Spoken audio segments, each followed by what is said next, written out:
Bem-vindos ao meu canal. Eu sou o Teodoro e vou comentar um pouquinho dessa final de Copa do Mundo e explicando como que o nosso próximo treinador pode usar essa Copa do Mundo como ensinamento para que nós possamos evoluir e ter um futebol bem jogado com resultados positivos. Até mesmo o nosso professor Tite, antigo técnico da seleção brasileira. E hoje, como de praxe, estou com alguma camisa de clube ou seleção. E hoje, para finalizar esse tema Copa do Mundo, estou com a camisa da amarelinha com 5 estrelas, a única pentacampeã mundial. A Argentina conquista mais um, é tricampeã, mas está longe da seleção brasileira. Como que a seleção brasileira pode usar a final da Copa do Mundo para se beneficiar em questão propriamente dita do próximo treinador? Uma final de Copa do Mundo onde os protagonistas, obviamente, eram Mbappé e Lionel Messi, mas os dois técnicos puxam um protagonismo com escalações, mudanças durante a partida que nos faz imaginar que talvez o Brasil, a seleção brasileira ou algum técnico ou o nosso técnico Tite não estava à altura para poder fazer. Scaloni, que pegou uma Argentina desfacelada em 2018 após São Paulo sair, deixar uma seleção totalmente desfacelada, joga a Copa do Mundo, estreia perdendo para a Arábia Saudita, após perder o Lo Celso como terceiro homem de meio campo. Em todas as partidas faz modificações táticas dependendo de cada jogador, de cada equipe que você vai jogar contra, o Scaloni fez uma seleção, montou uma seleção, e não diferente na final, fez uma escalação totalmente diferente, colocando o Depou aberto pela extrema direita para dobrar uma marcação no Mbappé junto com o Moliná, jogou com o seu Moliná, com o seu lateral direito, sem apoiar em hipótese alguma para não gerar inferioridade numérica ou gerar um mano a mano junto com o Kylian Mbappé, e também colocou o Di Maria na extrema esquerda. Um jeito totalmente diferente que ninguém poderia imaginar. Jogou com o Julian Álvares espetado entre o Upamecano e o Varane. Jogou com o Lionel Messi entre o Theo Hernandes e o Upamecano, gerando essa dúvida entre os marcadores. E jogou com o seu Enzo Fernandes, um atleta que ganhou o melhor jogador jovem da Copa. Mesmo amarelado, fez uma final tremenda.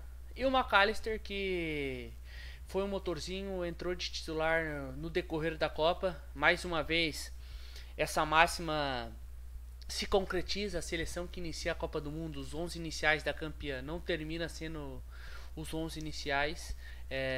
Seja lá em 94, mudamos o Leonardo, lateral esquerdo, o Raí. Seja em 2002, colocou o Kleberson no Juninho Paulista ou no Emerson, que tinha machucado. A Argentina entra com o McAllister e também o Lautaro saiu e entrou o Julian Álvares. Que sirva de lição para o nosso próximo treinador. Que sirva de lição que o que aconteceu nos últimos 4 anos no ciclo não precisa ser o que acontece nos jogos. Eu não consigo enxergar a seleção brasileira mudando 3, 4 jogadores de uma partida para outra dentro da própria Copa do Mundo. Eu não enxergo uma seleção brasileira mudando devido ao adversário. Cada adversário a gente joga de um jeito. E eu acho que isso é um ponto muito positivo para o Scaloni. Fez a seleção da Argentina se adequar ao adversário. Lógico, com as suas valências, com as suas potências, com os seus itens coletivos e individuais potencializados devido à qualidade técnica que tinha. É muito importante frisar que, na minha opinião, a Argentina não tinha um elenco muito qualificado. Inclusive no meu podcast agora que acabei de gravar, eu citei a entrada do Acunha por um déficit técnico da Argentina. Entrou o Acunha porque ele não confiava no Paco Gomes, que foi titular na estreia, não confiava no Palacios, não confiava no Correa. Entrou um Dybala que está muito em baixa na seleção argentina, obviamente, para bater pênalti apenas. Isso prova muito que a Argentina ganhou Copa com um elenco totalmente fragilizado. Mas é uma seleção que joga um futebol muito bom, muito bonito. Eu falei desde antes da Copa que era uma seleção muito bem treinada. Teve a perca do Lo Celso, que jogou o ciclo todo com uma trinca de meio campo, seja com Paredes, Depou e Lo Celso. Finalizou a Copa com Enzo Fernandes, Depou e o McAllister. Totalmente diferente do que fez o ciclo. é muito importante para a seleção brasileira entender que isso realmente é necessário, a gente evoluir dentro da própria partida e dentro da própria competição. Tem que ser uma coisa constante e não uma coisa engessada.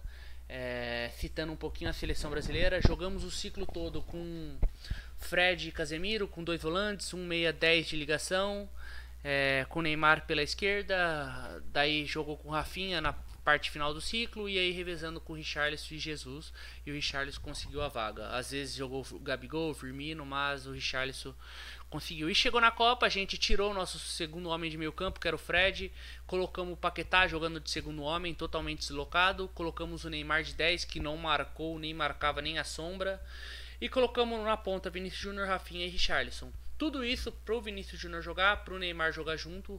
Eu concordo que nós tínhamos atletas que tinham que jogar, tinham que ter minutagem, até porque o que vinham fazendo em clube e quando vinham na seleção, só que ficou uma seleção um pouco desequilibrada taticamente. Ficou com uma formação um pouco desequilibrada e a gente sentiu o Paquetá, que fez uma Copa abaixo, ele incomodado taticamente por estar fazendo uma função que não é a que se é delegada em clube para ele e não era delegada na seleção anteriormente.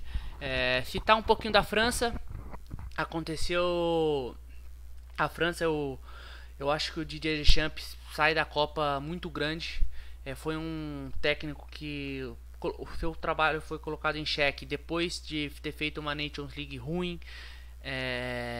Na eliminatórias, embora tenha se classificado, é um futebol muito pragmático. E chega a Copa com a França sem 3, 4 titulares. Benzema chegou machucado, machucou na Copa. O Nkunku machucou e não fez a troca pelo Colomouani. Chega sem os seus 2 volantes principais, que era o Paul e o N'Golo Kanté e o Paul Pogba. Ele consegue com o Tchouaméni, com o Rabiot, recompor esse setor. Ele consegue fazer o Giroud fazer uma Copa muito boa e na final da Copa do Mundo, para coroar esse trabalho que de muito tempo, que inclusive tem um título mundial, ele com 35 minutos de primeiro tempo, perdendo por 2-0, ele tira o Giroud, tira o Dembélé, coloca o Colomouani, coloca o Touré, e a França melhora no jogo. E depois no segundo tempo consegue empatar, obviamente, com a entrada do Camavinga. Ele coloca o Koundé, que é um zagueiro, pela lateral direita para fazer uma linha de 3 por hora, às vezes. Ele defende com inferioridade numérica, às vezes, pro Mbappé poder jogar, pro Mbappé, a máquina, poder ter chances no 1 contra 1 para usar sua explosão. A França é uma seleção que defende desequilibrada, é uma seleção que se sente confortável no desconfortável. Isso se deve muito para a seleção defender, para o Mbappé poder jogar. É uma Copa muito boa do Griezmann, numa posição diferente, um pouquinho diferente de 2018, onde eles tinham o Matuidi, o Paul Pogba, o Kanté, tinha o Giroud, Mbappé e Griezmann. Nessa Copa ele só tinha 2 homens de meio campo, que era o Rabiot e o Tchouaméni, e coloca o Dembélé aberto numa, o Mbappé na outra, o Giroud no meio e o Griezmann jogando de 10. Ele fez uma Copa muito boa, fez uma final ruim, mas o saldo é totalmente positivo.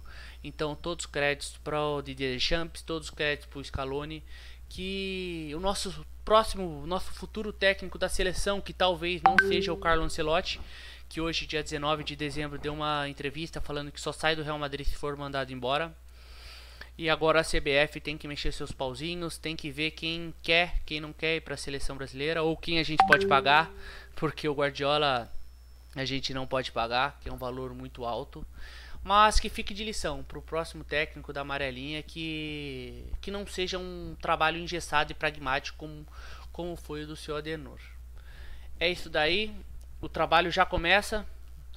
A Copa finalizada, uma Copa muito boa tecnicamente, muita imposição física, mas que sirva de lição para nós brasileiros, que ainda temos as melhores peças, só que a gente precisa fazer a teoria valer a prática.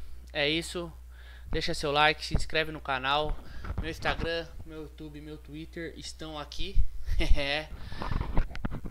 E é isso, um abraço e fique com a amarelinha pentacampeã mundial, que ainda é a única.